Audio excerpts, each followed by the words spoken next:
Hi friends, welcome back to our channel. ఈరోజు వీడియోలో egg curry ఎలా చేయాలో చూద్దాం. స్టవ్ పై బాండి పెట్టి ఆయిల్ వేసుకొని హీట్ అయ్యాక ఆవాలు, జీలకర్ర, ఎండుమిరపకాయలు, పచ్చిమిరపకాయలు, ఉల్లి ఆకు, కరివేపాకు రెమ్మ వేసుకొని ముందుగా కట్ చేసి పెట్టుకున్నటువంటి ఉల్లిపాయ ముక్కలు కూడా వేసేసుకొని ఫ్రై చేసుకోవాలి.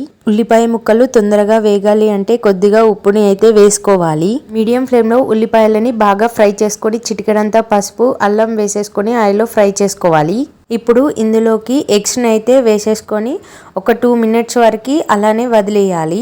మనకి నచ్చిన విధంగానైతే ఇప్పుడు మనము పీసెస్లా కట్ చేసుకోవచ్చు, లేదా మొత్తం కీమా లాగా కూడా చేసుకోవచ్చు. మనకి ఎలా అంటే అలా చేసుకోవచ్చు. నేను మొత్తం స్మాష్ చేశాను. ఎగ్ ఆయిల్లో బాగా ఫ్రై అయ్యాక సరిపడంత కారం వేసుకొని మీడియం ఫ్లేమ్లో మరొక 10 మినిట్స్ వరకు కుక్ చేసుకోవాలి.